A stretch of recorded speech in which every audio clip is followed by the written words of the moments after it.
Most of you are younger than I am. That is a demographic reality. At 68 years old, I understand that most of the world is younger, and every passing day, a lot of the world will be younger. So when I mention things, probably most of you don't necessarily have a point of reference.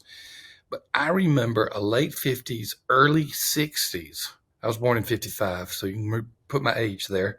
I remember late 50s, early 60s comedy sitcom called The Dobie Gillis Show. I'm not going to give you all the details of it, but there was a character on there named Maynard Cripps, played by Bob Denver, and he played a beatnik. I'm not going to go into that explanation. That's pre-hippie stuff. But he played a beatnik, and he never wanted to work. And if anybody ever mentioned the word work to him, he would have a visceral reaction. He'd go, work! And he just did not want to work. He wanted to live a life of ease and someone else supporting him. I've known a few people like that, but this is about the future of work. Now, some of you will probably Google the Dobie Gillis Show. Bob Denver was better known for later playing on Gilligan's Island, where he was Gilligan, but boy, am I digressing. We are talking about work, and we are thanking Belay Solutions. Belay Solutions is your virtual worker solution. It's your executive assistant. It's your bookkeeper. Go to Belay Solutions and see all the opportunities they have. BelaySolutions.com. Pick up the download. Download is 25 tasks a pastor can delegate to an assistant. You can see it in the show notes, or go to belaysolutions.com/Thom Rainer. Love the fact that they've been our first sponsor. Now we're on episode number 59, our only sponsor and our exclusive sponsor. So a lot of stuff, a lot of good relations with Belay Solutions. We've used them. You should use them. Okay. A few months ago, I wrote a blog post called The Future of Work in Churches. And it was one of those podcasts one of those blogs where when it was all said and done, I knew that I had touched a nerve just simply because of the responses that were coming in. And the responses that were coming in were a lot of interest. Some of it was interest about their particular position within the church. Some of it was just a fascination with what is the future of work in churches. And as you know, not as you know, I'll just tell you, a typical blog post that I write is 500, 600 words, very short, kind of like these podcasts, just boom, boom, boom. We get them done. And I don't have time to digress. I don't have time to go deeper. So every now and then I'll use a podcast to expand upon a blog post. Sometimes I use a blog post to expand upon a podcast. But if I want to go a little bit deeper, I will do so. And because these podcasts are so brief, around 10 minutes in length, sometimes even less, I'm going to have to make this 2 podcasts. So this is episode number 60, 59, and I'll have to use episode number 60 to conclude the future of work. But let's look at some of the things that we want to talk about. Let's look at the first 5 in the future of work. What is going to happen in the local church in terms of work? Point number 1 that I gave is the in-person gatherings will be more important, and church should staff accordingly. Here's one thing that I am seeing where the church is going to have a critical role. Hear me well. This is where I want to dive a little bit deeper. The church is going to be much more important in the days ahead for those parts of life that are in person, groups, worship. We're getting to a point where everything, and I use that as loosely an exaggerated word, everything seems to be digital. We communicate digitally. We have meetings digitally. We bring out artificial intelligence and talk with that sometimes as much as we talk to our own spouse or children. And there is a void that exists that the church should fill, because that's who we are. And that is the in-person aspect of community. Can you develop a digital community? Yeah. Is it as good as an in-person community? I would argue no. And so one of the things that we're going to say is in-person worship gatherings are going to become more and more important. And basically, I'm arguing against the growing importance of streaming services. They will still exist and still have a purpose, but The church will be the primary vehicle in nations around the world to bring people together. So if the future of work is going to, or if worship gatherings are going to be increasingly important, the future of work would dictate that we should staff accordingly. We should be prepared for that reality. We should understand that that is about to take place. And so work will include worship leaders, but it'll include a whole lot more, obviously preachers and others within the church. You need to be ready for that coming up soon. All right. What else about the future of work? Number two, the majority of churches in 5 years will have a non-church organization using their facilities on weekdays. There's going to have to be some type of connection between the church and these non-church organizations, a person, and that is going to be a part of the future of work too. We have buildings that are largely not used during the week, that are largely not occupied, and those buildings will more and more be used for other purposes. They may be leased out. They may be something that they want the community to use. But the majority of churches in 5 years will have some type of non-church organization using their facilities.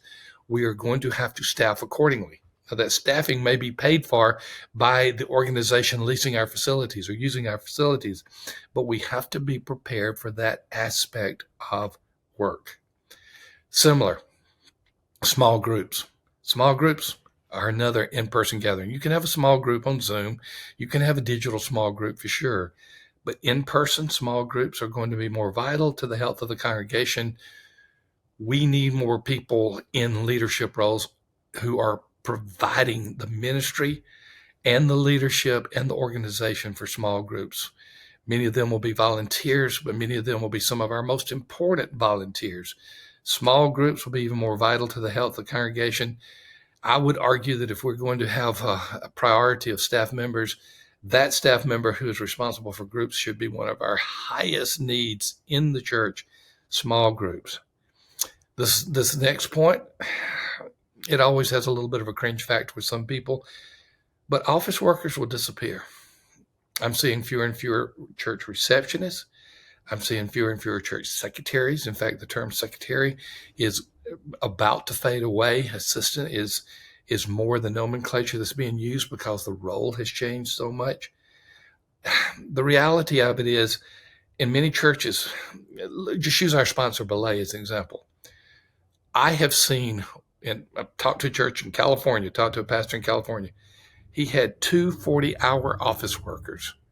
And fortunately, one retired and one left town. That's not fortunate, but the sequence is he did not have to fire them, and he tried an experiment.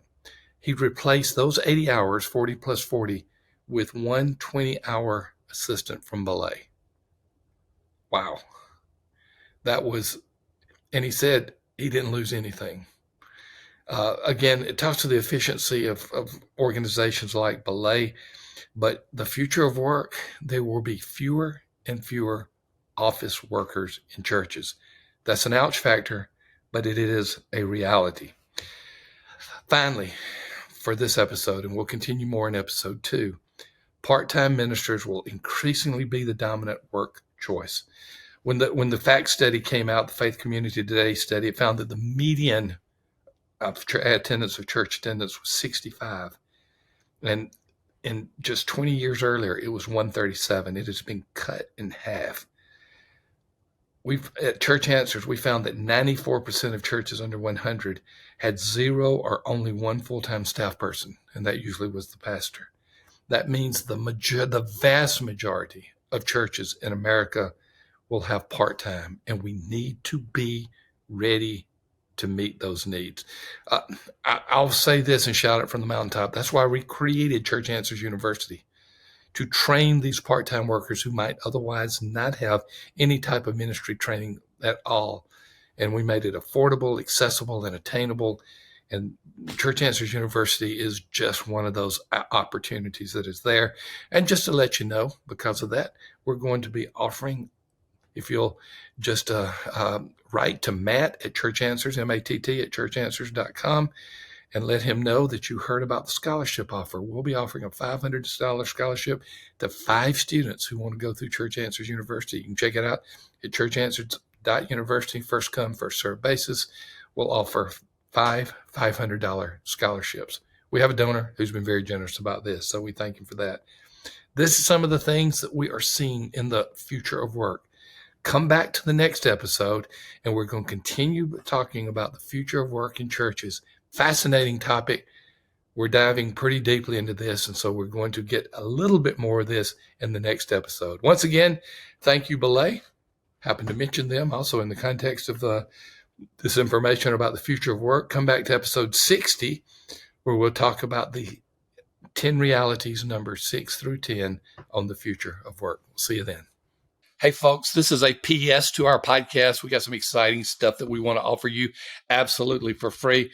Sam, when you think about predictive factors in a church's growth, if you take out demographics, what are some things that come to mind? Just two. I mean, don't give me a list of 10. Just 2 or 3 things that come to mind on predictive growth of a church. Well, evangelism and whether the church is doing it or not. Bingo. And then I will add, is it an ongoing evangelism emphasis? Double bingo. Well. And maybe something about leadership and their commitment to that. So all of the above. Evangelistic churches have evangelistic pastors. Is the staff, is the lead pastor doing the work themselves? We have a free download for you, and it's actually a sheet that you can self-score. You answer 20 questions, anywhere from strongly disagree to strongly agree. And we come back and we predict what your growth rate is going to be for the next year in worship attendance. It's not a perfect tool, but it's a good tool.